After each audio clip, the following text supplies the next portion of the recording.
Hi అండి. అందరికీ నమస్కారం. Welcome to my channel. ఈ వీడియోలో ఉద్యోగుల సమస్యలపై ప్రభుత్వంతో బొప్పరాజు వెంకటేశ్వర్లు భేటీ, ప్రభుత్వం స్పష్టత, దీనికి సంబంధించిన పూర్తి వివరాలైతే వీడియోలో తెలుసుకుందాము. వీడియో అయితే ఎక్కడే కానీ స్కిప్ చేయకుండా ఎండ్ వరకు చూసేయండి. అప్పుడే ఇన్ఫర్మేషన్ పూర్తిగా అర్థమవుతుంది. అలాగే వీడియో చూస్తున్న ప్రతి ఒక్కరు వీడియోకి అయితే లైక్ చేయండి ఫ్రెండ్స్. ఈ వీడియోని తోటి ఉద్యోగ అపేక్షించిన మిత్రులతో అయితే షేర్ చేయండి. కొత్తగా మన ఛానల్ చూస్తున్నవారు ఇంకా ఎవరైనా సబ్స్క్రైబ్ చేసుకోకుంటే వెంటనే మన ఛానల్ని సబ్స్క్రైబ్ చేసుకోండి. దీని ద్వారా నేను చేసే లేటెస్ట్ వీడియోస్ అన్నీ మీ వరకు రీచ్ అవుతాయి. ఇక ఆలస్యం చేయకుండా వివరాల్లోకి అయితే వెళ్ళిపోదాము. ఫ్రెండ్స్, ఇక విషయానికి వచ్చినట్లయితే రాష్ట్ర ప్రభుత్వ ఉద్యోగులు, పెన్షనర్లు ఎదుర్కొంటున్న వేతన బకాయిల సమస్యలపై అసంతృప్తి తీవ్ర స్థాయికి చేరుకుంది.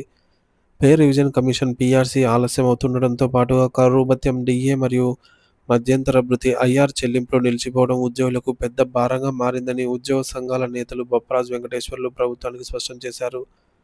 ఆయన మీడియాతో మాట్లాడుతూ బొప్పరాజు గత ప్రభుత్వం జారీ చేసిన జీవోలు ఉన్నప్పటికీ పీఆర్సీ కమిషన్ పూర్తిగా అమలు కాలేదని, కమిషన్ నియామకం కూడా ఆలస్యం అవుతోందని విమర్శించారు. ఈ ఆలస్యం వల్ల ప్రతి ఉద్యోగి సంవత్సరానికి సుమారు 70,000 నుంచి లక్ష 40, 50,000 వరకు కూడా నష్టపోతున్నారని ఆయన ఆందోళన వ్యక్తం చేశారు. రిటైర్డ్ ఉద్యోగులకైతే ఈ నష్టం 15 నుంచి 20 లక్షల రూపాయల వరకు చేరుకుంటుందని ఆయన పేర్కొంటున్నారు. ఇది వారి పదవీ విరమణ జీవితంపై తీవ్ర ప్రభావం చూపుతుందని ఆయన హెచ్చరించారు. డిఏ బకాయిల విషయంలో కూడా పరిస్థితి తీవ్రంగా ఉందని బొప్పరాజు తెలిపారు.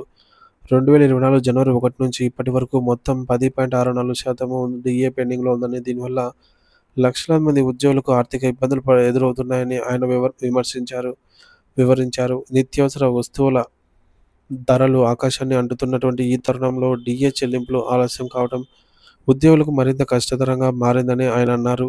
ప్రభుత్వం ఇచ్చిన హామీలు, మేనిఫెస్టోలోని మాటలు ఇప్పటి వరకు అమలు కాలేదని ఉద్యోగ సంఘాలు తీవ్రంగా ఆరోపిస్తున్నాయి.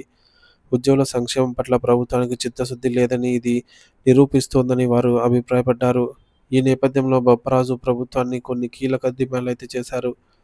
ఇందులో మొదటిది పీఆర్సీ కమిషన్ చైర్మన్ నియామకం వెంటనే పూర్తి చేయాలి. పీఆర్సీ అమలుకు ఇది మొదటి అడుగు అని ఆయన అన్నారు. రెండోది పెండింగ్ డిఏ, ఐఆర్ మొత్తాలను ఈ ఆర్థిక సంవత్సరంలోనే విడుదల చేయాలి. ఉద్యోగుల ఆర్థిక భారాన్ని మోయలేకపోతున్నారు అని ఆయన అన్నారు. మూడోది బకాయిలకు సంబంధించి స్పష్టమైన టైం లైన్ ఇవ్వాలి. ఎప్పుడు చెల్లింపులు జరుగుతాయో తెలియక ఉద్యోగులు సందిగ్ధతలో ఉన్నారని ఆయన అన్నారు. ఉద్యోగ సంఘాల ప్రకారం ఈ ఆలస్యం ఉద్దేశపూర్వకమా లేక ఆర్థిక పరిమితుల కారణమా అన్న ప్రభుత్వ స్పష్టత ఇవ్వాల్సిన సమయం ఆసన్నమైందని అభిప్రాయపడ్డారు. కేవలం ప్రకటనలు కాకుండా ఆచరణలో ఉద్యోగుల సమస్యలను పరిష్కరించాలని వారు కోరారు.